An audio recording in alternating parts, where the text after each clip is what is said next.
Assalamualaikum warahmatullahi wabarakatuh.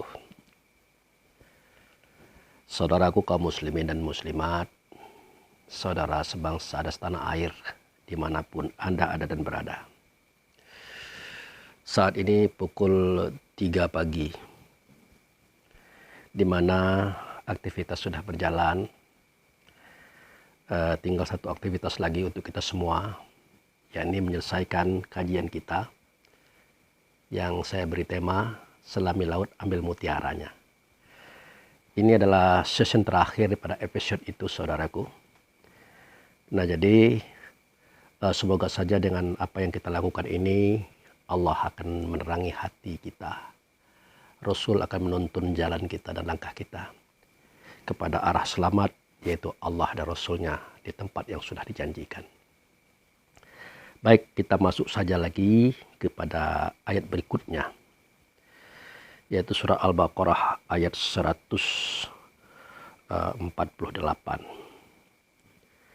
Di situ kita temukan kalimah yang berbunyi walikuli wijahatu wa muwaliha fastabihul khairat ainama takunu ya'ti bikumullahu jami'a innallahu ala kulli syai'in qadir.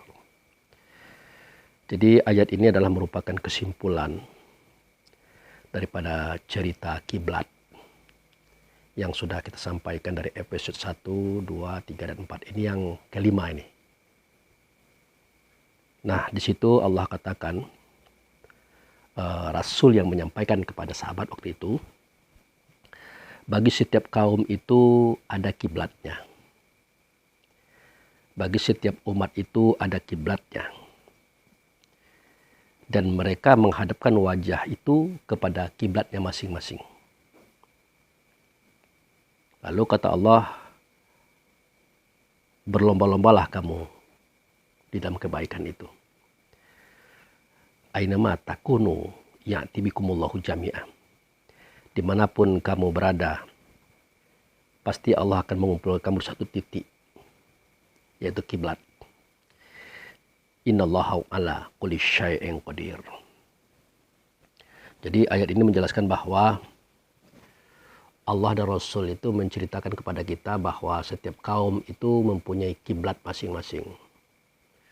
Seperti yang pernah saya sampaikan bahwa sejatinya kiblat kita itu adalah Allah. Itu sejatinya. Tapi kan kita tidak mungkin bisa berhadapan dengan Allah di dalam penyembahan. Karena Allah itu adalah nama daripada zat. Nah, oleh karena itu Allah membangkitkan sifatnya, yaitu Muhammad sebagai wujud sertanya. Dia adalah Rasul. Ternyata dia juga tidak bisa kita temui. Allah ghaib, dia juga ghaib. Makanya Muhammad ini Allah zahirkan di saat langit dan bumi itu belum dijadikan. Jadi ini tolong kita pahami. Sebelum langit dan bumi itu dijadikan, sebelum isinya itu diadakan, maka Muhammad ini sudah terlahir waktu itu. Tidak tanggung-tanggung dia terlahir daripada dirinya Allah itu sendiri. Karena tidak adalah Allah itu, melainkan dialah zat, sifat, nama, dan perbuatan. Jadi setiap zat, setiap sifat, setiap nama, setiap perbuatan, pada hakikatnya itu adalah Allah. Makanya kita tidak bisa menggambarkannya, melukisnya. Nah, sebenarnya Allah juga tidak punya nama. Bagaimana mungkin sesuatu yang berbeda dengan segala sesuatu harus sama dengan sesuatu? Contoh, kita punya nama. Alam punya nama, segala sesuatu punya nama. Ternyata Allah juga punya nama. Semestinya dia tidak punya nama. Tapi kalau dia tidak punya nama, akan sulit kita menjelaskan atau mengatakan tentang dia. Maka dijadikanlah Allah itu sebagai pilihan nama bagi zat pencipta alam semesta. Walaupun penamaan itu tidak sama. Seperti yang pernah saya katakan, kalau zaman Nabi Ibrahim itu namanya Ehud, kalau zaman Nabi Musa namanya Feron, zaman Nabi Isa itu namanya Yahweh, zaman Sang Siddhartha Gautama namanya Hyang, zaman Nabi Muhammad karena beliau orang Arab namanya Allah. Yaitu silahkan saja. Yang penting kita paham. Nama-nama yang berbeda pada hakikatnya bendanya itu juga. Sama dengan ini, ada rambut, ada alis, ada bulu mata, ada kumis, ada janggut, dan seterusnya. Apapun perbedaan nama-nama itu, tapi bendanya adalah rambut juga. Kira-kira begitu gambarannya. Jadi seketika Allah membangkitkan Muhammad itu sebagai wujud sertanya. Jadi Muhammad inilah yang menceritakan kisah awal di awal. Sehingga kita menemukan catatannya, literaturnya dalam hadis-hadis kursi tentang awal muawal terjadinya alam semesta. Tidak mungkin Muhammad itu akan memperkatakan kata yang dia tidak tahu. Tidak mungkin. Dan dilarang dalam agama untuk memperkatakan kata yang kita tidak tahu. Dilarang. Itu ajaran beliau loh. Itu. Sebagaimana dikatakan, wala takfu ma laisa laka bi ilmu inna sam'a wal basyara wal fuada kullu ulaika kana anhu mas'ulan. Ini beliau sendiri yang mengajarkan daripada Allah. Kamu jangan memperkatakan kata yang tidak ada ilmunya. Sesungguhnya pendengaranmu, penglihatanmu, rasa hatimu akan ditanya Allah. Akan diminta pertanggungjawaban oleh Allah terhadap apa yang kamu katakan. Jadi ini ajaran beliau. Nah, bagaimana beliau tahu tentang kisah awal muawal? Karena itu pengalaman beliau. Termasuk kisah Adam sampai Isa. Itu tidak mungkin beliau sampaikan kepada kita yang semua itu tertuang dalam kitab Quran ini. Kalau bukan beliau mengalami semua kejadian-kejadian yang ada pada setiap nabi-nabi itu. Tidak mungkin. Karena beliau sendiri mengatakan pada surah As-Saff ayat 2. Ya ayyuhallazina amanu lima taqulu ma la taf'alun. Kaburatan maktan indallahi antakulu ma la taf'alun. Kan itu ajaran beliau. Hai orang yang beriman, hai orang yang yakin, hai orang yang percaya, hai ruh, hai diri kamu sebenarnya diri. Kenapa sih kamu masih memperkatakan kata yang kamu tidak mendengar, kamu tidak melihat, kamu tidak berada pada suatu posisi kejadian. Kok kamu ngomong besar benci Allah kepada kamu karena kamu memperkatakan kata yang bukan pengalamanmu. Jadi tidak mungkin Rasulullah itu melakukan hal-hal yang bertentangan dengan ajarannya. Yang ini yang jarang dipikirkan oleh kita di akhir zaman.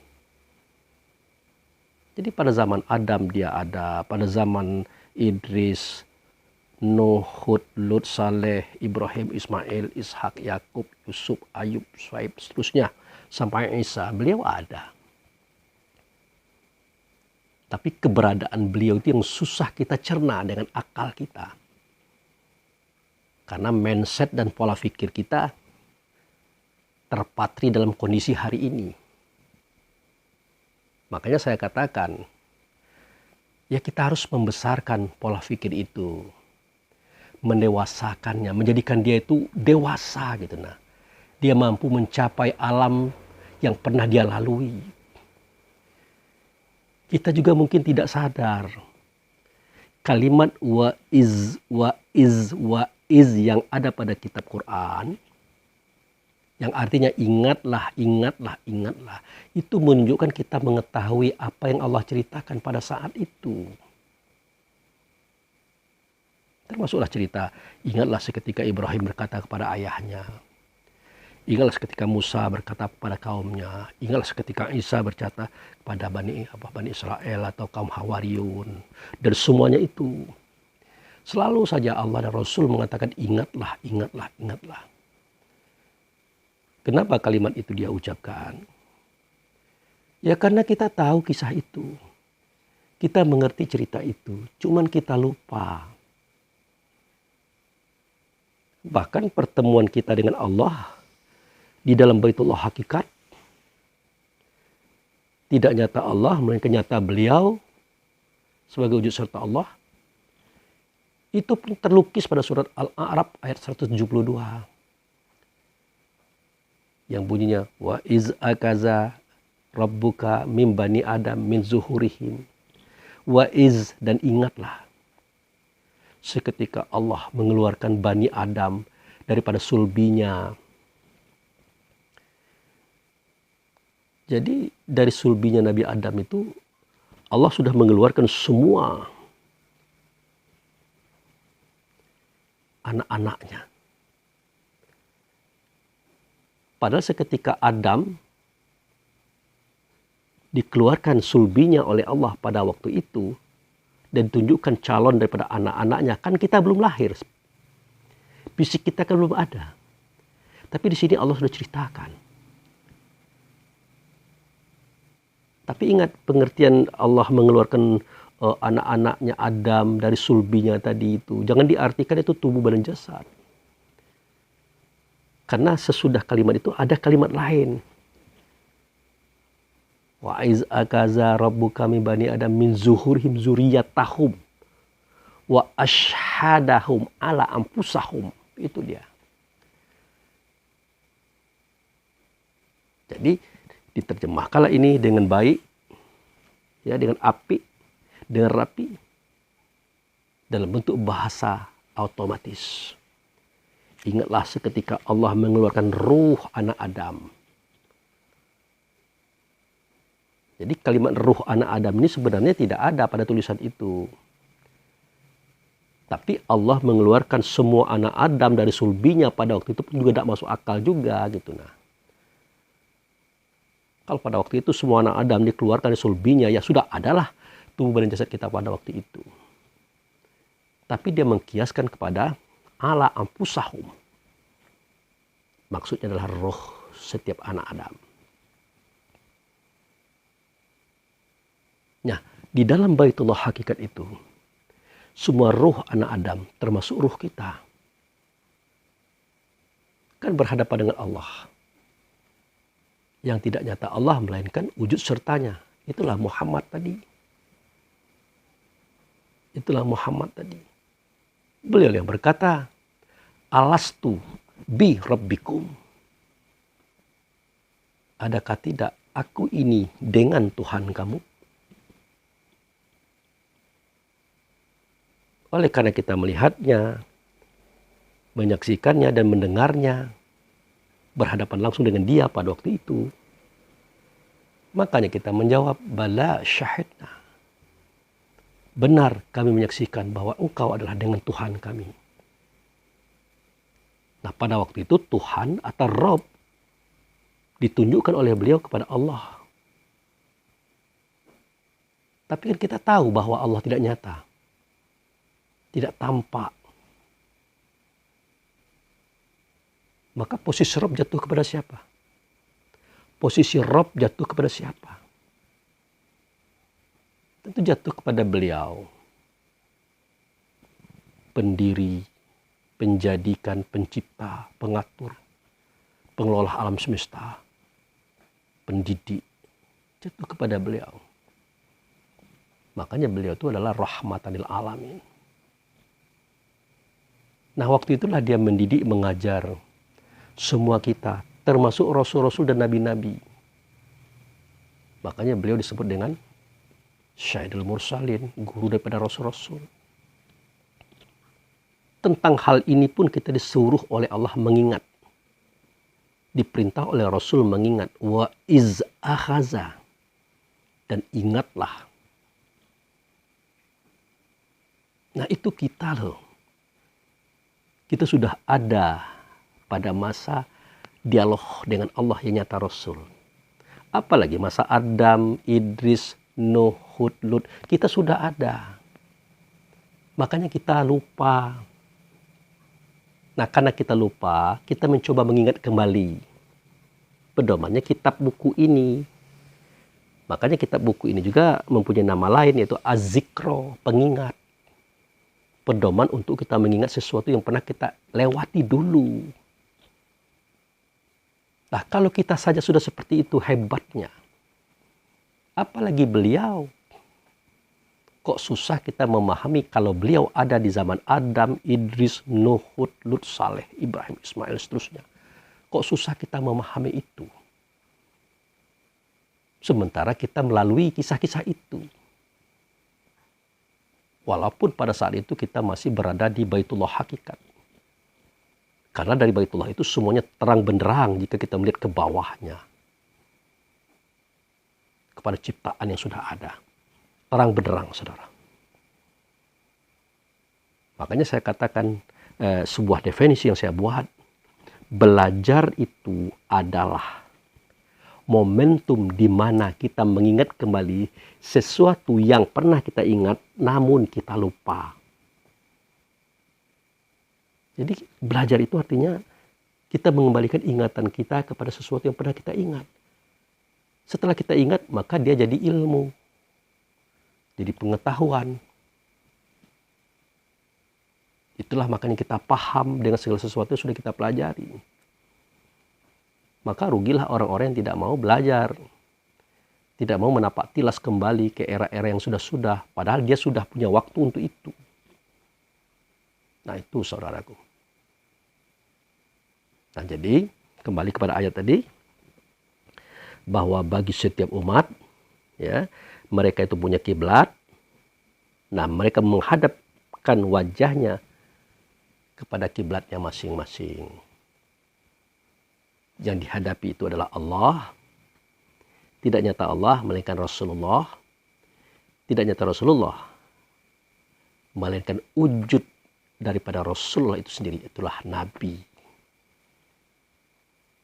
Maka dari Adam sampai Idris, Nuh, Hud, Lut, Saleh, Ibrahim, Ismail, Ishak, Yakub, Yusuf, Ayub, dan seterusnya sampai Isa. Semua mereka itu bertemu dengan Muhammad. Bertemu dengan Muhammad. Kalau tidak bertemu dengan Muhammad, bagaimana mereka bisa berjalan menuju Allah? Untuk mengingat Allah, tidak bisa. Tentu dia bertemu dengan wujud serta Allah. Lah, mereka kan sudah bertemu dengan beliau, Pak Abu Fikri. Nabi Adam sampai Nabi Isa tadi. Atau 124.313 orang. Aulia dan Anbiya. Kan sudah bertemu dengan beliau di Baitullah tadi. Apakah tidak cukup beliau mengingat yang ada pada waktu itu saja? Nah, saya jawab kepada Anda. Itu adalah alam cahaya. Allah nur, beliau nur, kita waktu itu adalah nur. Makanya kan kita tidak laki-laki, tidak perempuan di situ. Karena kita belum masuk ke dunia ini. Nah, lalu bagaimanakah caranya para nabi-nabi tadi, para rasul-rasul tadi mengingat nur? Kalau nur kan tidak ada bentuk, tidak ada rupanya. Yang ada cuma terang, terang, terang. Jelas, jelas, jelas. Nyata, nyata, nyata. Putih, suci. Nah, makanya beliau memunculkan jasad tubuh bentuk dan rupa beliau kepada setiap nabi dan rasulnya waktu itu. Makanya Adam melihat beliau. Idris melihat beliau. Nuh melihat beliau. Hud melihat beliau. Saleh melihat beliau. Ibrahim melihat beliau. Ismail melihat beliau. Sampai Isa melihat beliau. Dalam bentuk fisik yang jelas, yang real. Yang mereka bisa mengingatnya di dalam sholat. Cobalah Anda perhatikan keterangan pada kitab Quran ini. Selalu saja para nabi-nabi tadi berdialog dengan Tuhannya. Apakah itu Nabi Adam? Berdialog dia. Apakah Nabi Idris, Nabi Nuh, dia diperintah membuat kapal macam-macam itu. Berdialog dia. Sampai kepada Nabi Isa. Berdialog. Tentu ada kawan, ada lawan dialog, jelas wujud serta materinya. Nah, tetapi para kaum nabi-nabi tadi, para umat nabi-nabi tadi tidak bertemu dengan beliau wujud serta Allah ini. Walaupun dia berbentuk dan berupa. Baik dari Adam sampai ke Isa. Makanya untuk menjelaskan ini ditampilkanlah surat Toha ayat 14 itu sebagai kias pembanding untuk kita pikirkan. Nabi Musa jelas melihat wujud beliau. Jelas. Tapi Nabi Harun, Joshua, dan semua kaum Bani Israel kan tidak melihat wujud serta beliau itu. Lalu bagaimanakah dia berdialog di dalam sholat menuju Allah tanpa wasilah-wasilah itu? Ya tentu mau tak mau, para wasilah, ya, para kiblat yang dihadapi oleh kaum ini bukanlah wujud serta Allah, apalagi Allah, melainkan nabi-nabi yang ada di tengah mereka, rasul-rasul yang ada di tengah mereka. Begitu, saudara. Nah, jadi perbedaan kiblat ini, perbedaan wujud kiblat ini sesuatu hal yang lumrah dan biasa. Makanya kalimahnya dikatakan walikulli wijahatu huwa muwaliha. Setiap kaum itu mempunyai hadapan masing-masing. Mereka menghadapkan wajahnya kepada hadapan-hadapan itu. Nah, maka fastabiqul khairat. Berlomba-lombalah kamu untuk menghadap Allah melalui kiblat-kiblat itu secara baik dan terbaik. Makanya dikatakan oleh Allah pada ayat berikutnya, aina matakunu ya'ti bikumullahu jami'a. Dimanapun kamu berada, pada zaman apapun kamu waktu itu, pada zaman apapun kamu waktu itu, apakah zaman Adam, Idris, Nuh, Hud, Lut, Saleh, Ibrahim, Ismail, Ishak, Yakub, seterusnya, tetap Allah akan menyatukan kamu. Ya'ti bikumullahu jami'a, tetap Allah akan menyatukan kamu pada satu titik, yaitu wujud serta Allah namanya Muhammad. Di tempat itu.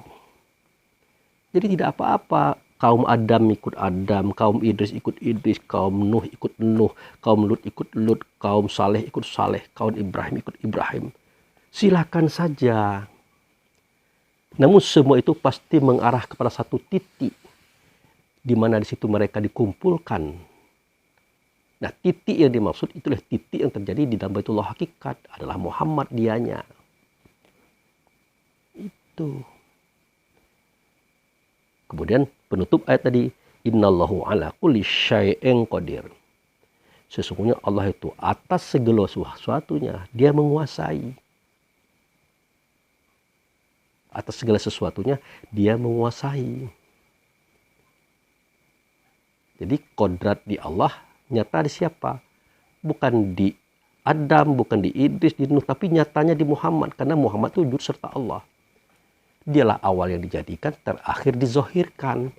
Nah, terakhir dizohirkan, inilah yang menutup mata hati kita untuk mengembangkan kembali pelajaran ini. Itu, saudaraku. Sama dengan masalah ruh. Seketika kita bercerita ruh, itu pengalaman saya loh. Nah itu. Ini sekelas MUI, sekelas orang sekolah di Mesir yang mengkritik saya waktu itu. Nampaknya ustadz yang baju merah itu, nah kebetulan saya baju merah waktu itu. Hebat sekali dia menyampaikan kajian-kajian tentang ruh. Apa tidak tahu dia bahwa ruh itu urusan Tuhan? Dia tanya kepada saya itu. Saya jawab, saya tahu. Yas'alunaka 'anir ruh, qul ruh min amri rabbik. Wa ma utitu minal ilmi illa qalila. Saya tahu itu. Kalau orang bertanya kepada engkau, hai Muhammad, tentang masalah ruh. Ruh itu urusan Tuhan. Tidaklah pengetahuan tentang ruh itu bagi kamu kecuali yang sedikit sekali. Nah sedikit itulah jadilah untuk kita. Jadilah.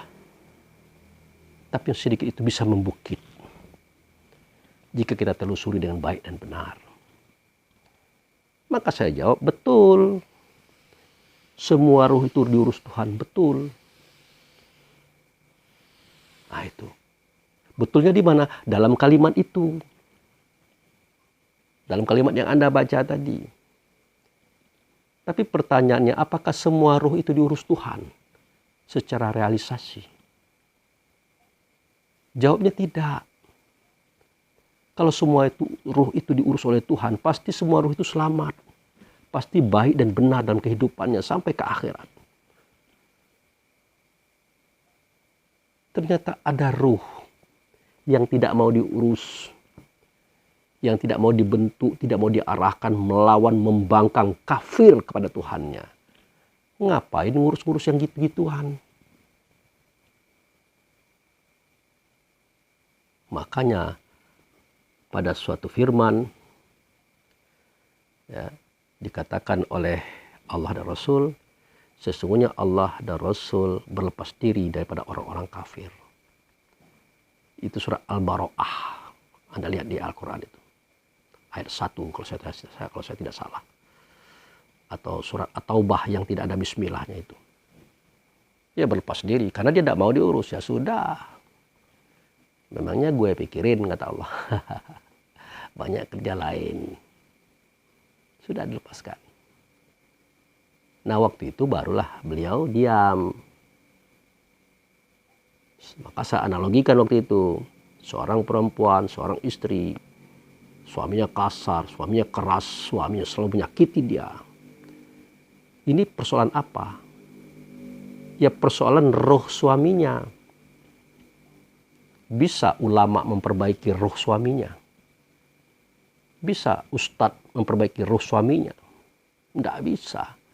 Yang bisa merubah watak, kepribadian, sikap dan perilaku suaminya itu. Ya Allah, ya Rasulullah. Di tempat Allah dan Rasul mengurus ruh. Makanya perlu kita tahu di manakah tempatnya Allah dan Rasul mengurus ruh itu. Itu kejadiannya hanya di dalam sholat, saudara. Yang disebut dengan وَنَزَّعْنَا مَا فِي صُدُورِهِم مِّن غِلٍّ تَجْرِي مِن تَحْتِهَا الْأَنْهَارُ itu. Aku cabut penyakit hati dalam dada mereka. Di tempat yang mengalir air di bawahnya. Di mana itu? Kalau di Mekah namanya air Zam-Zam. Kalau di sana Telaga Al-Kausar. Tidak usah ke sana, tidak mungkin kita bisa. Jadilah ke Ka'bah saja. Ke makam Ibrahim saja yang di bawahnya ada air Zam-Zam. Pandai saja kita berhakikat ke tempat itu sudah cukup, kata Allah dan Rasul. Karena itu perintah. Bukan dibuat-buat, itu perintah. Nah, inilah persoalannya, saudara. Makanya pada ayat berikutnya, wa min haitsu kharajta fawali wajhaka satral masjidil haram. Nah, itu kan? Dan dari manapun kamu keluar, maka hadapkanlah wajahmu ke Masjidil Haram. Ya. Masjidil Haram. Di zaman Nabi Muhammad, Masjidil Haram hari ini belum ada, saudara. Belum ada. Karena Masjidil Haram itu artinya tempat sujud yang mulia. Belum ada. Kenapa dikatakan belum ada? Karena Ka'bah itu berisikan patung besar-besar 4 biji. 4 sosok patung. Yang bernama Lata, Manat, Hubal, Uzza. Di sekeliling Ka'bah itu terdapat 360 patung.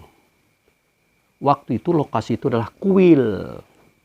Kuil penyembahan kaum jahiliyah. Terkadang itu tempat mereka bergurau-gurau juga, tempat mereka minum-minum juga. Kadang-kadang mereka memukul dan membunuh tempat itu. Itu saudara.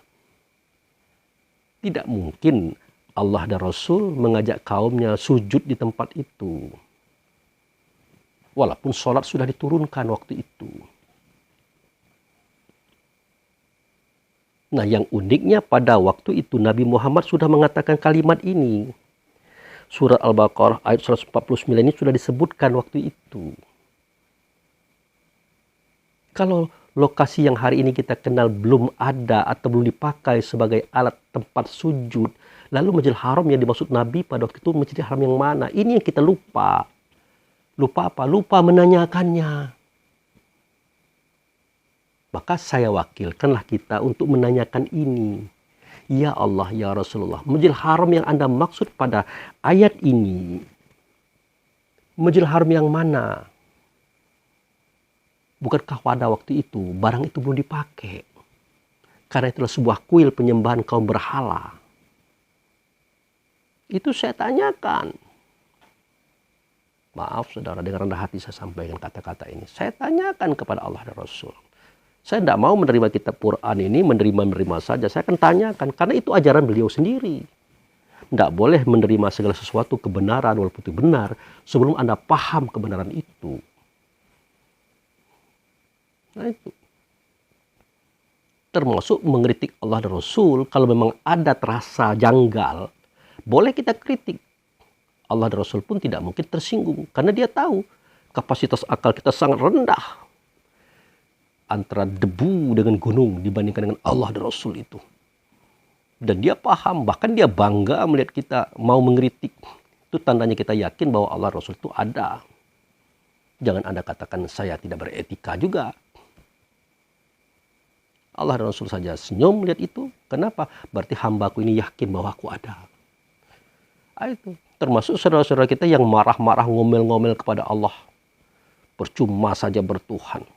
Percuma saja sembahyang, hidup saya melarat juga. Nah itu, sengsara juga, utang banyak juga, begini begitu. Allah tidak pernah marah. Bahkan Allah senang melihat dia marah-marah seperti itu. Berarti walaupun dia marah, dia tahu Tuhannya ada. Padahal Allah berguyon. Tidak mungkin Allah biarkan itu. Selama mereka beriman dan beramal soleh. Ya kalau dia sudah kelimak dalam kesusahannya, wajarlah hamba-hamba itu meledak. Jadi terhadap Allah pun hamba ini bertengkar. Biasa itu. Bukan karena Allahnya salah. Mereka ini yang salah memahami arti hidupnya sendiri. Sama dengan pertengkaran Nabi Khidir dengan Nabi Musa. Seketika Nabi Khidir membocorkan kapal, membunuh anak kecil, menyuruh membangun sebuah rumah tanpa diperintahkan oleh orang yang dia kenal. Kan berperkara Musa dengan Khidir. Kan berbantah-bantahan dia. Dan Nabi Khidir pun tidak pernah tersinggung karena dia tahu Musa tidak ngerti. Justru Musa sedang diajarkan ilmu pengetahuan tentang hikmah. Yang disebut dengan ilmu laduni itu. Dan dia tidak lulus. Kalau lulus ya tidak begitu ceritanya. Nah begitulah kita hamba ini dengan Allah. Biasa itu. Bahkan saya katakan kepada kita semua. Ya Allah tidak boleh. Takut kepada Allah tidak boleh. Jangan ciptakan image yang buruk kepada Allah. Janganlah kita bersangka buruk kepada Allah. Tidak boleh. Oh takutlah kamu kepada Allah. Takutlah kamu kepada Allah. Ngapain takut? Allah itu maha baik. Maha penyantun, maha pemurah, maha penyayang. Pengasih. Maha. Tidak pernah dia menyakiti hambanya. Menzolimi hambanya. Tidak pernah. Menyiksanya apalagi tidak pernah. Yang menzolimi diri itu, yang menyiksa diri itu karena kita sendiri. Bukan dia. Cobalah perhatikan kalimat seketika dia berfirman, "Fazuku azaba bima kuntum ta'malun." Rasakan oleh kamu azab oleh karena ulah kamu sendiri. Kamu yang mengazab diri kamu yang memilih azab. Neraka itu kamu yang memilihnya. Kenapa? Karena kamu mendustai diri kamu sendiri. Dirimu sudah berkata benar, dirimu sudah berkata baik, kamu dustakan, kamu ikuti hawa nafsumu, maka terimalah akibatnya. Ya ya kamu juga yang menyiksa dirimu. Makanya ada kalimat yang berbunyi, janganlah kamu melemparkan dirimu ke lembah yang hina. Kan dilarang. Jangan melemparkan diri ke lembah yang hina. Apa itu? Neraka. Neraka yang mana? Neraka yang ada di dunia hari ini. Dia masuk ke dalam tubuh badan jasad kita. Membakar pemikiran, membakar perasaan, membakar pandangan, membakar pendengaran, membakar suara, dan membakar perbuatan kita. Maka panas, emosi, mengamuk. Itu karena kita melemparkan diri kita ke lembah yang hina. Itu. Dengan cara apa? Dengan cara mendustakan ayat dalam dada. Sudah dijelaskan. Wa aminu bima anzaltu fikum. Musaddiqul lima ma'akum. Wala takunu awal kafirun bih. Berimanlah kamu. Percayalah kamu kepada dia yang aku turunkan ada dalam dirimu. Itu ruh. Melalui ruh inilah Allah bersuara. Rasul bersuara. Allah berkata. Rasul berkata. Untuk menunjukkan kita. Dia adalah ayat, tanda Tuhan dan tanda Rasul. Jangan didustakan dia. Jangan diabaikan suara katanya, walaupun dalam bentuk rasa. Makanya akal fikir kita harus ditajamkan, saudara, untuk memandang ke sini. Bukan memandang ke sini saja. Ingat, bukan memandang ke sini saja, kepada kitab Quran ini saja. Karena kitab Quran ini adalah pedoman tentang yang di sini. Makanya saya katakan di khotbah Jumat saya itu. Membaca kitab Quran rajin. Bahkan kita tartilkan, kita wiridkan. Tapi muka seram juga. Mulut kasar juga, hati busuk juga. Orang-orang kita aniaya, kita zolimi karena kita punya kekuasaan. Di mana salahnya? Salahnya adalah kita membaca kitab, tidak tahu benda yang dibaca. Kita membaca pedoman, tidak tahu benda yang dipedomani. Barangnya ada di sini. Itu pentingnya kajian hakikat, saudara. Bukan berarti syariat tidak perlu. Syariat perlu. Hakikat juga perlu. Nah, begitu. Maka kembali kepada cerita tadi. Wa min haitsu kharajta falyujkum satrul masjidil haram.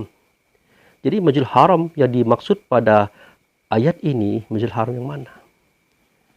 Seketika ditanyakan kepada Rasulullah, ya Rasulullah, tempat sujud yang mulia itu yang mana? Untuk kami sujud secara hakikat itu yang mana? Ya tentu beliau jawab. Tempat sujud yang ada di Baitullah hakikat. Dulu kamu melihat Allah. Tidak nyata Allah, mereka nyata dia. Kemudian kamu bersujud sambil berkata. Asyhadu an la ilaha illallah. Wa asyhadu anna Muhammadar Rasulullah. Itulah tempat sujud yang mulia.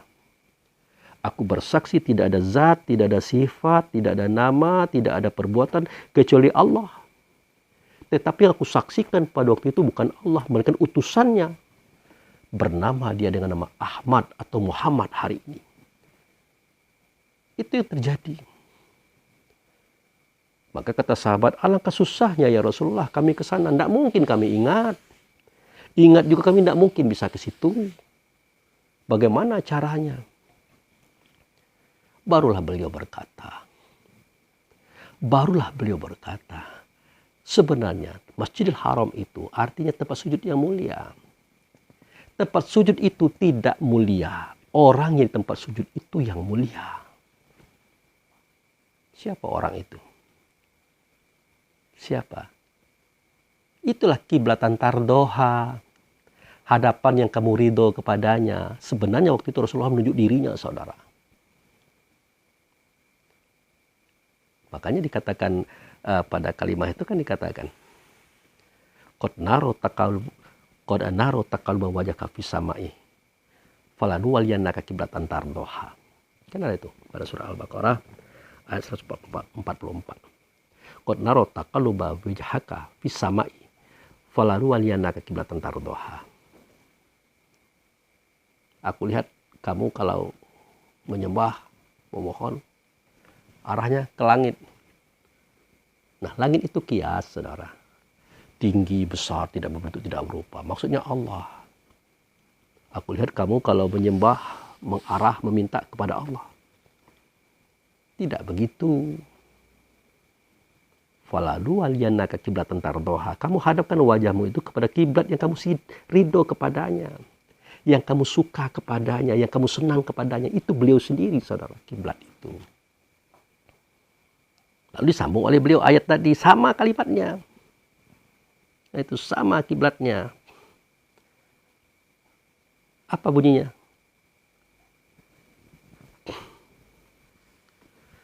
Di situ dikatakan fawali wajhaka satral masjidil haram. Sama. Kemudian disambung lagi wahai summa kuntum fawalu wajhaka satr. Sama. Kamu hadapkan wajahmu kepada kiblat yang kamu suka, kamu ridho kepadanya, tapi di Masjidil Haram. Sebenarnya pada waktu itu sahabat sudah bertanya, bagaimana kami mau ke sana, kami sudah lupa. Ingat juga kami tidak mampu. Barulah beliau katakan, tempat sujud itu tidak mulia. Yang mulia itu adalah orang di tempat sujud itu, karena dia wujud serta Allah. Artinya beliau mengatakan, beliau itulah tempat nyatanya sujud. Di situ namanya Masjidil Haram. Setelah kita berada di dunia, masuk dalam kandungan emak kita, masuk dalam tubuh kita, kita lahir ke dunia, menatap wajah Masjidil Haram itu sangat jauh. Kita katakanlah itu Masjidil Aqsa. Masjidil Haram, Masjidil Aqsa, itu juga bendanya, saudara. Dikatakan Masjidil Haram karena dia awal kita mulai turun. Dikatakan masjid penghabisan seketika kita kembali lagi ke tempat Masjidil Haram tadi. Makanya Masjidil Aqsa namanya. Jadi Masjidil Haram itu adalah beliau. Masjidil Aqsa adalah beliau juga.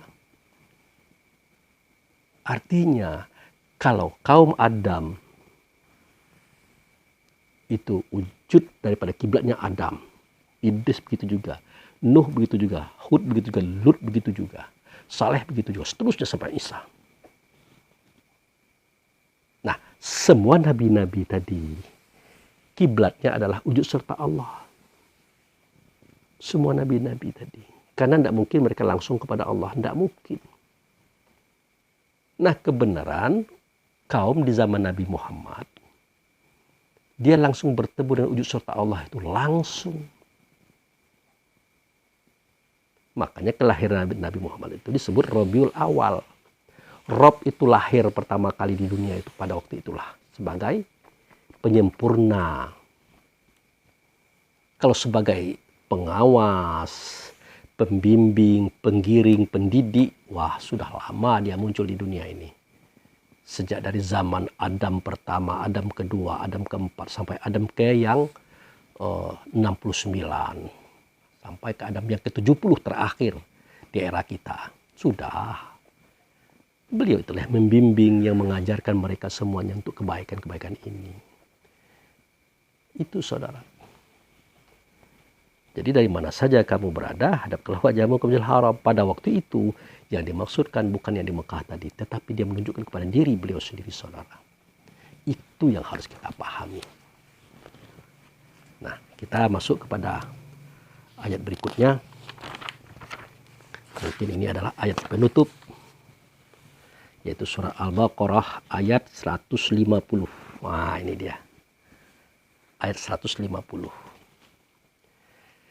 Kalimatnya sama. Wa min haitsu kharajta fawali wajhaka satral masjidil haram. Nah, wa haitsu ma kuntum fawalu wajhaka satrah. Nah, itu. Jadi seketika kita pengen bertemu dengan Allah, pengen sujud di depan Allah, tidak nyata Allah, melainkan nyatalah Masjidil Haram. Nyatalah tempat sujud yang mulia. Tempat sujud tidak mulia, yang nyata adalah orang yang mulia di tempat itu. Siapa dia? Muhammad. Di samping dia adalah Masjidil Haram, dia juga Masjidil Aqsa, dia juga adalah kiblat, dia juga wasilah, dia juga tali yang menghubungkan kita kepada Allah. Banyak nama beliau ini. Di samping dia Masjidil Haram, Masjidil Aqsa, wasilah, kiblat, tali yang menghubungkan kita kepada Allah. Banyak nama beliau. karena peranannya itu.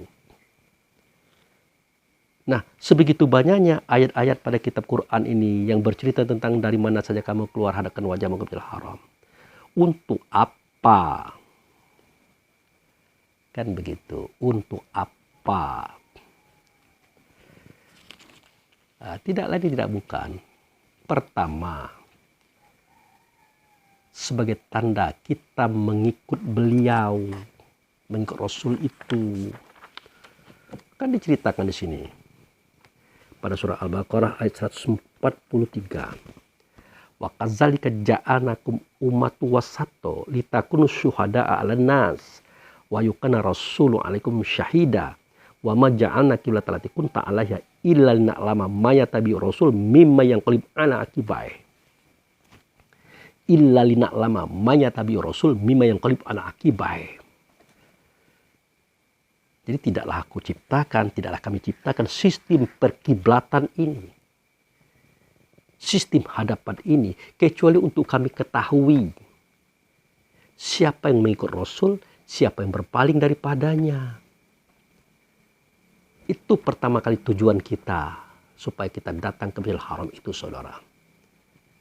Karena Rasul pernah berkata pada surat Ali Imran ayat 31. In kuntum tuhibunallah fatabi'uni yuhibbukumullah yaghfir lakum dzunubakum wallahu ghafurur rahim. Kalau kamu mencintai Allah, ikut aku, kata beliau. Supaya Allah mencintai kamu, mengasihi kamu, menyayangi kamu dan mengampuni dosa-dosamu. Ya kalau kamu tidak ikut aku, kamu tidak akan dikasihi Allah, tidak disayangi oleh Allah, tidak diampuni dosa-dosamu, bahkan tidak dicabut penyakit hati dalam dada kamu. Itu penyebab tidak diampuni dosa-dosa kamu. Karena penyakit hati ini bergejolak terus. Bersadar sudah kita ini. Sholat sudah, puasa sudah, zakat sudah, haji berkali-kali, umroh berkali-kali. Tapi masih ada penyakit hati, kebencian, iri dengki, marah, bahkan sombong juga. Kenapa? Karena tidak dicabut penyakit hati ini. Di mana? Di tempat yang mengalir air di bawahnya. Air apa itu? Air Zam-Zam. Makanya pada surat Al-A'raf ayat 43 dikatakan wa nazza'na ma fi sudurihim min ghillin tajri min tahtihal anhar. Di tempat yang mengalir air di bawahnya, di situ aku cabut penyakit hati dalam dada mereka. Sehingga di hati itu tidak ada lagi penyakit hati. Tidak merembet kemana-mana. Tidak merembet ke tubuh ini, maka dia kurang sakit-sakitan. Kurang keluhan dalam fisiknya. Loh, kenapa kepada fisik? Nah, itu yang saya katakan. Fi qulubihim maradun fazadahumullah marada. Dalam hati itu ada penyakit, maka Allah tambah penyakit itu. Merembet kemana? Ke fisik ini. Jadi kalau kita usia 40 kan puncak itu. Daripada umur 17 sampai 40 kita penyakitan, itu perlu kita pertanyakan itu. Boleh jadi efek daripada dosa-dosa yang sudah kita buat, penyakit hati yang ada dalam dada tadi. Boleh jadi positif karena itu. Ya sudah pasti, karena Allah tidak akan bikin bohong. Tapi bagaimana kalau anak-anak? Bahkan bayi sakit. Nah itu efek daripada salah urus orang tuanya seketika mengandung anak itu. Kelebihan hormon lah, atau kekurangan hormon lah, kekurangan beberapa bagian lah untuk membangun fisik dan tubuhnya pada waktu itu. Sehingga terjadi kelainan dalam kelahiran. Atau sempurna dalam kelahiran. Kurang penjagaan, kurang perawatan lah.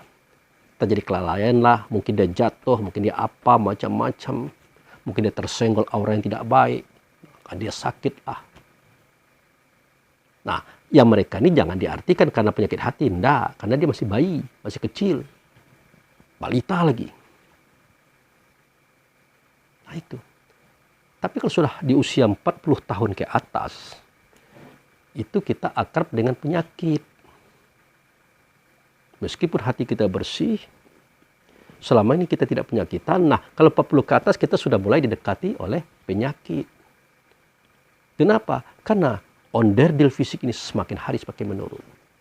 Otak semakin mengecil, paru semakin mengecil, jantung semakin mengecil, hati semakin mengecil, limpa semakin mengecil, usus mestinya mengecil, bukan membesar karena banyak makan. Ginjal pun mengecil, urat mengecil, gerakan darah pun tidak sekuat dulu lagi. Makanya maaf saudara-saudaraku kaum muslimin dan muslimat, bagi laki-laki paham betul ini. Kenapa laki-laki itu semakin tua usianya, semakin lemah dia untuk berhubungan dengan istrinya. Bukan dia tidak berselera, seleranya sangat besar, tetapi nyali daripada benda itu kok tidak sekuat dulu lagi. Benda itu bisa keras, bisa kuat, bisa tegang, itu adalah efek daripada dorongan darah dari jantung, saudara. Darah. Jadi begitu hebatnya Allah dan Rasul menciptakan alfitrah laki-laki itu, terdapat kantong-kantong darah di dalamnya. Nah, disitulah darah disemburkan oleh jantung. Sehingga dia kuat, dia mengeras, bahkan dia tahan beberapa menit, beberapa jam mungkin. Itu efek daripada getaran jantung menembak darah ke situ. Nah, sekarang itu tidak bisa lagi. Karena jantungnya sudah melemah. Darah pun sudah seperti oli, warnanya sudah hitam. Karena banyak kotoran makanan yang singgah ke situ. Karena darah ini kan alat transportasi. Dari lambung ke usus. Nah, dari usus ini kan diserap oleh darah. Dibawa ke semua alamat-alamat sel-sel yang ada pada tubuh. Dari vitamin, mineral, protein, apapun inti makanan kan dititipkan di situ. Disampaikan di situ. Dia sudah bekerja, kalau seperti saya kan 58, masuk 59. Selama itu jantung bekerja, selama itu darah bekerja. Apa tidak kotor dia? Kotor. Udah capek dia, udah lemah dia bergerak.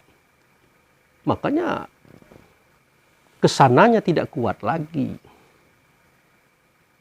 Apa maunya Allah dengan ini? Nah, mengingatkan kepada kita supaya kita melihat alam di balik alam. Itu. Inilah keuntungan orang-orang yang sudah paham ini. Dia tidak terlalu mengikutkan hal-hal yang seperti ini. Kenapa? Sudah habis masanya dia. Nah, di kita rangsang dia dengan makan obat. Katakanlah obat kuat. Apakah itu tidak memaksa jantung bekerja? Jantung udah capek, jantung udah lemah, udah rentan, dipaksa dengan obat. Ya capek dia. Down dia, makanya sering terjadi mati mendadak bagi mereka yang tidak mengerti menggunakan obat kuat tadi saudara. Itu persoalannya, mereka memicu jantung yang sudah lemah, rentah dengan obat perangsang tadi. Betul terjadi kekuatan pada benda itu tadi, betul dia mengeras, betul dia memanjang, betul, tetapi dipaksakan jantung itu bekerja. Sekali oke, 2 kali oke, mungkin 3 kali Anda akan mati. Karena jantung itu tidak kuat lagi melakukan kerjaan seperti itu. Itu dia saudaraku. Nah, jadi pahamilah ini. Bahwasanya yang berhubungan dengan benda itu dalam hal seksual bermula dari jantung dan darah. Nah, jadi kalau sudah 40 tahun ke atas itu kita sudah mulai sakit-sakitan. Efek daripada itu tadi. Karena berubahnya keadaan organ tadi menjadi kecil. Fungsinya pun menurun. Biasanya banyak sakit. Tetapi unik. Kalau dia sudah bercerita kitab Quran. Kalau dia sudah cerita pengajian. Apalagi cerita tentang ruh Rasul dan Allah. Hilang sakitnya. Timbul semangatnya. Nah, sering-sering sajalah mengaji itu. Nanti tidak sakit-sakit dia. Kan begitu cara kita mensiasati saudara.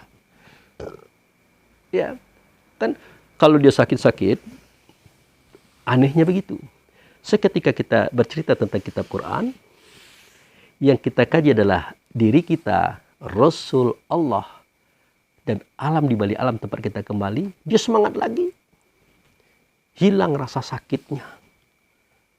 Maka siasati saja, sering-seringlah kita mengaji. Maka hilanglah sakit itu. Seakan-akan kita tidak punya penyakit. Tetapi ingat, seketika kita mulai berpikir berat, berperasaan berat, sedih, maka rasa sakit itu muncul, saudara. Karena imun tubuh kita menurun, maka muncul semua rasa sakit tadi. Kenapa muncul? Alami, wajar dan patut karena usia. Gitu. Apalagi ingatan ini sudah tidak kuat lagi. Kalau saya dulu ingatannya kuat, saudara. Karena saya rajin menghafal kitab Quran, menghafal ayat-ayat pada kitab Quran. Setelah dibedah, dada saya ini sampai ke bawah pusat, dikeluarkan usus saya. Karena usus itu pecah. Dipotong, disambungkan. Namun sebelum itu dicuci dulu usus itu. Karena sudah menumpahkan nasi, menumpahkan sampah di ginjal, di jantung, di paru, dibersihkan. Itu yang terjadi. Setelah saya diperbaiki tubuh saya, usus dimasukkan, perut dijahit kembali, dirapikan, saya langsung dilarikan ke ICU. Kenapa dilarikan ke ICU? Karena sebuah nasi saja menyentuh paru atau limpa atau ginjal atau apa saja akan jadi virus bagi mereka dan menyebabkan kematian. Tetapi saya bukan satu nasi, saudara. Banyak kotoran, banyak dibersihkan oleh dokter, oleh tim pada waktu itu. Semestinya kita sudah mati, sudah tidak di dunia lagi, saudara. Makanya mereka larikan ke ICU. Ternyata Allah masih berkehendak lain. Apa kehendak Allah? Satu di antaranya untuk menyampaikan video ini kepada kita semuanya. Maka hidup ini bagi saya adalah sebuah rahmat yang besar. Mungkin pertemuan kita juga sebuah rahmat yang besar. Karena ada cerita-cerita ini akan kita sampaikan, saudaraku. Itu bukan saya, itu ajaib, tidak. Yang ajaib itu Allah dan Rasul. Yang merubah takdirnya daripada kematian dijadikan tidak mati. Bukan karena saya kebal, tidak. Mungkin karena doa orang yang banyak waktu itu. Karena arah dan tujuan hidup kita untuk ke sini. Menyampaikan risalah ini kepada kita semua. Mungkin itu. Makanya kadang-kadang kalau saudaraku melihat saya baca ayat, kadang-kadang lupa, itulah persoalannya. Dan saya kan tidak akan minder juga, biarkan saya tidak dikatakan ulama, memang saya bukan ulama. Biarkan saya tidak dikatakan ustadz, memang saya bukan ustadz. Saya hanya menyampaikan berita informasi yang saya ketahui, sesuai dengan data yang saya miliki. Kan itu saja persoalannya. Masalah saya dikatakan tidak ahli dan penyampaian, tidak apa-apa. Memang kita tidak ahli. Yang ahli itu adalah Rasul. Yang ahli itu adalah Allah. Dan para Rasul-Rasul yang beliau utus sebagai Rasulnya. Kan begitu. Nah, kembali kepada apa yang saya ceritakan tadi. Jadi untuk apa kita diperintah ke menghadap Masjidil Haram itu apa? Nah, dijawablah di sini.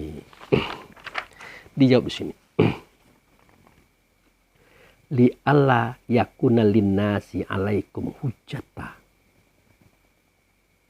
Supaya tidak ada hujjah bagi manusia.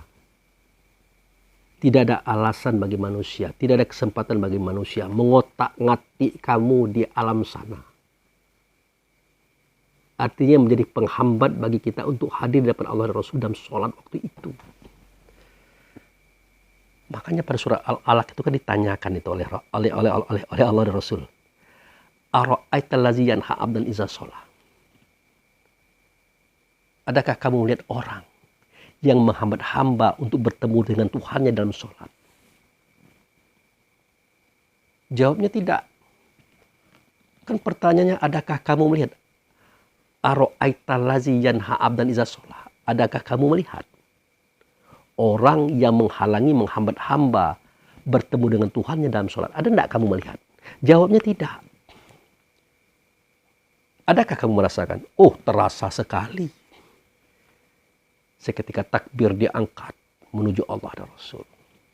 Mulai dia membawa kita ke bank, ke mall, ke kebun, ke tempat-tempat rekreasi, mengurus uang, mengurus utang piutang, mengurus kredit, macam-macam. Itu kerjanya manusia yang menghambat kita Dia punya dalil untuk bisa menguasai kita pada waktu itu. Dia punya alasan. Apa alasannya? Karena kita tidak tahu kaji ini. Karena kita tidak mengingat Allah di Baitullah itu dengan ingatan kita. Maka itulah dalil mereka. Alasan mereka bisa menguasai kita. Maka ditunjukkanlah oleh Allah. Oleh Rasulullah. Dari mana saja kamu keluar. Di mana saja kamu berada. Hadapkanlah wajah Masjidil Haram. Wajah mana? Bukan wajah ini. Tapi wajah diri kita yang sebenarnya diri itulah ingatan. Hadapkanlah kepada kiblat, kepada wasilah, kepada tali Allah, kepada wujud Allah. Dia adalah Muhammad. Tidak nyata Muhammad, cari nabinya. Tidak nyata Nabi, cari khalifahnya. Cari tabi'innya, cari tabi'innya. Tidak juga nyata. Carilah Rabiul Akhir. Untuk kita orang yang lahir di abad ke-15. Carilah Rabiul Akhir. Ternyata dia sudah tidak ada lagi. Carilah khalifahnya. Jadilah khalifah itu sebagai kiblatnya, saudara. Jangan aneh dengan cerita ini. Ini sudah terjadi sejak dari zaman Nabi Adam dulu sampai Nabi Isa. Sampai zaman Rasulullah sendiri. Ya seperti Harun. Musa, kamu enak. Kalau sholat kamu menghadap kepada Allah melalui beliau yang kamu lihat itu. Kamu menghadap kepadanya. Lah kalau kami gimana? Ya kamu pasti ada juga dong. Siapa itu Musa? Lah pastilah orang yang mengantarkan kamu kepada orang yang aku lihat tadi. Siapa dianya? Ah, tidak usah bertanyalah. Yang bertanya itu lebih tahu daripada yang ditanya. Kan begitu seluruhnya Nabi Musa. Padahal Musa mengatakan dirinya. Tidak ada yang aneh. Makanya saudara saya itu sangat tidak paham sekali ketika dia bertanya. Kalau begitu sama kita dengan menyembah patung, Pak Abu Fikri. Disamakan pula kiblat dengan patung. Patung itu jelas batu, semen, tanah. Tidak punya apa-apa. Kok disamakan dengan itu? Tentu yang kita ikuti ini, yang kita hadapi ini adalah bagian-bagian daripada processing ketuhanan. Dari Allah ke Rasul, Rasul ke Nabi, Nabi ke Khalifah, tabi'in, tabi'in, seterusnya. Makanya beliau berkata, era Islam ini hanya 15 abad. Hanya 1500 tahun dari hari ini. Setiap 100 tahun aku utus mujaddid. Setiap 100 tahun. Berarti sudah 15 yang turun saudara. Tapi ingat, yang ke-15 yang turun itulah beliau sendiri. Makanya beliau adalah Rabiul Awal. Yang turun di ke-15 adalah Rabiul Akhir. Ternyata sudah berpulang pula. Ya carilah khalifahnya. Itulah penutup. Tidak akan ada lagi sesudah ini saudara. Tidak akan ada lagi. Artinya hari ini Anda tidak mau mengerti. Hari ini Anda tidak akan dapat apa-apa. Anda akan sama dengan yang lain. Pecah langit, pecah bumi, hancur alam semesta. Anda tidak akan tahu tempat kembali. Maaf, bukan mengancam, bukan menakut-nakuti. Ini cerita kitab yang saya sampaikan. Itu saudara. Nah, itulah dia. Jadi supaya jangan sampai ada alasan bagi manusia itu ya. Li'alla yakuna linnasi alaikum hujjata. Ah Pak Abu, kami mulai bingung lagi nih. Kok manusia dibicarakan? Apa ini manusia? Kan manusia kan kita juga. Waduh. Ya nggak apa-apa. Saya ulangi. Kalau kita itu datangnya dari Allah. Nyata pada Rasul. Semestinya kembali kepada Allah lagi. Yaitu pada Rasul. Itu tempat awal kita, itu tempat akhir kita. Kita itulah ruh. Kita itulah mukmin, kita itulah diri sebelah diri. Tapi manusia jelas dikatakan oleh Allah Rasul terjadi dari air mani, dari air sulbi yang memancar tulang dada dan tulang rusuk. Coba lihat surah At-Tariq ayat 1 sampai 5. Falyanzuril insanu mimma khuliq. Kholika mimma indafik yaruju min baini sulbi wa tara'ib. Hendaklah manusia memikirkan. Bisa manusia berpikir? Tidak bisa. Tapi dia menggunakan pemikiran daripada ruh. Dia berpikir dari apa dia dijadikan. Siapa dia tadinya? Ternyata dia adalah air yang memancar dari tulang dada dan tulang rusuk laki-laki. Namanya air mani. Setelah dipelajari, di dalam air tadi terdapat jutaan ekor makhluk. Namanya spermatozoa. Bahasa kasarnya hewan sperma atau binatang sperma. Itulah yang hidup, bernapas, berjalan, berlari, berkembang dalam rahim perempuan. Hidup, bernapas, berlari, berkembang dalam rahim perempuan. Roh belum dimasuki, tapi dia sudah hidup loh. Itu manusia. Nah, setelah 4 bulan 10 hari, tubuh badan jasad manusia itu berkembang dalam rahim emaknya. Barulah kita ditiupkan ke dalam tubuh. Barulah roh ditiupkan ke dalam tubuh. Maka dituliskan oleh Allah, oleh Rasul pada surat As-Sajdah ayat 9 melalui sahabat-sahabat. Summa sawahu wa nafakhu fihi min ruhihi. Wa ja'ala lakum sam'a wal absara wal afidah qalilan ma tashkurun. Seketika sempurna batang tubuhmu, jasadmu, badanmu dalam kandungan emakmu, maka aku sempurnakan lagi dia dengan ditiupkan ruh ke dalamnya. Apa yang terjadi? Yang tadinya kamu punya telinga belum bisa mendengar, dengan masuknya ruh kamu bisa mendengar. Yang tadi kamu punya mata belum bisa melihat, dengan masuknya ruh kamu bisa melihat. Yang tadi kamu punya hati belum bisa merasa, dengan masuknya hati kamu bisa merasa. Kalau boleh ditambahkan lagi, yang tadi kamu punya otak belum bisa berpikir, kamu bisa berpikir. Yang tadi tubuhmu belum punya aktivitas, dengan masuknya ruh kamu bisa beraktivitas. Dengan pendengaran, dengan penglihatan, dengan perasaan, dengan pemikiran, dengan perbuatan fisik, kita bekerja. Dengan bekerja dapat uang. Dengan uang jadi kaya raya. Dengan kaya kita berpangkat. Dengan pangkat kita jadi orang besar. Kenapa? Karena dia tiupkan ruh ke dalamnya. Coba Allah tidak tiupkan ruh. Atau Allah cabut ruh daripada tubuh kita. Lebih berharga ayam mati ketimbang kita, saudara. Seperti saya ini kan besar nih, gemuk. Kalau ruhnya sudah tidak ada lagi, jangankan orang lain. Istri saya, anak saya, keluarga saya tidak mau lagi menerima saya.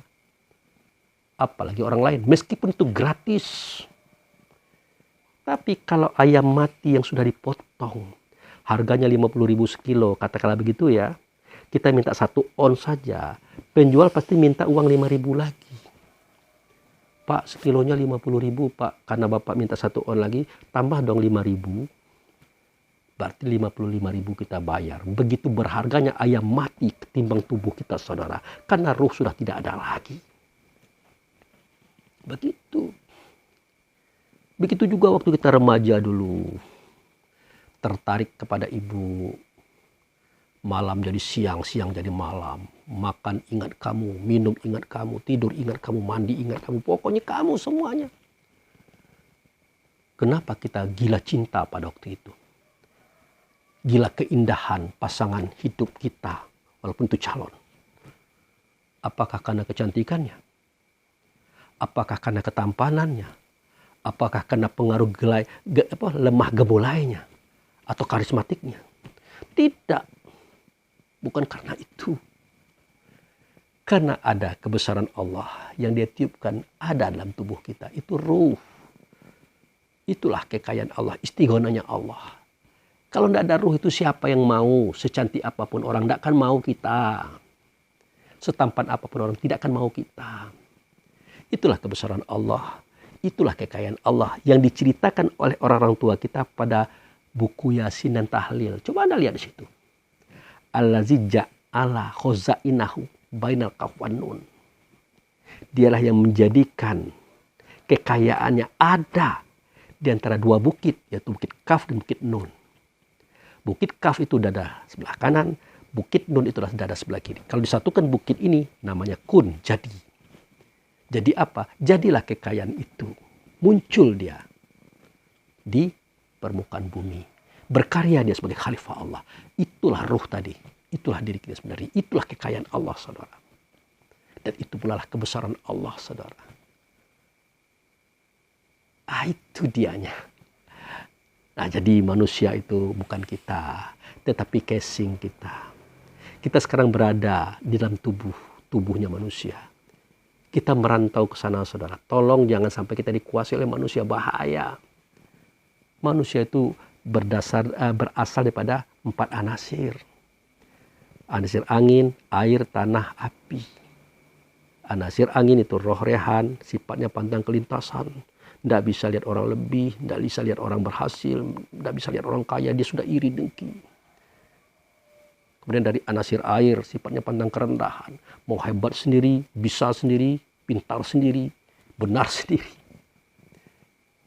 Dan itu dari anasir tanah, yaitu roh jasmani. Rakus, pantang kekurangan, pangkat sudah tinggi, harta sudah banyak, sudah kaya raya, masih juga mencomot punya orang. Apalagi. Kemudian berdasar pada anasir api, yaitu pantang sudah tidak mau kalah. Nah, inilah manusia. Nah, dengan adanya kita mengambil sebagai makam Ibrahim untuk sholat di depan Ka'bah, mantap-mantaplah kita di situ. Makanya manusia kita ini tidak punya alasan untuk mengganggu kita, menguasai kita. Ngaji telah terdengar, tidak apa-apa. Itu saudaraku. Nah, jadi itulah dikatakan tadi, li alla yakuna linnasi alaikum hujata ila lazina zolamu minhum, ya, kecuali bagi mereka yang zolim dari kalangan kita ini, mereka yang zolim, menzolimi diri ini, dia tidak mau ke Masjidil Haram, dia tidak mau, alasannya tidak sesuai dengan pemikiran dan akalnya, tapi tidak apa-apa. Kita berdoa supaya mereka mau. Yang sayang itu adalah kita yang sudah mengaji tapi tidak juga ke sini. Itu bahaya. Nah, itu. Karena kita dianggap zolim oleh Allah dan Rasul. Menzolimi siapa? Menzolimi diri sendiri. Ingin bertemu Allah, ingin bertemu Rasul, tidak jadi-jadi gara-gara kita tidak berhakikat kepada Allah dan Rasul di tempat itu. Padahal itulah tempat selamat, tempat Islam.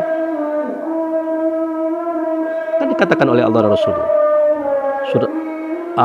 Surat An-Naml, surat nomor 27 ayat 91.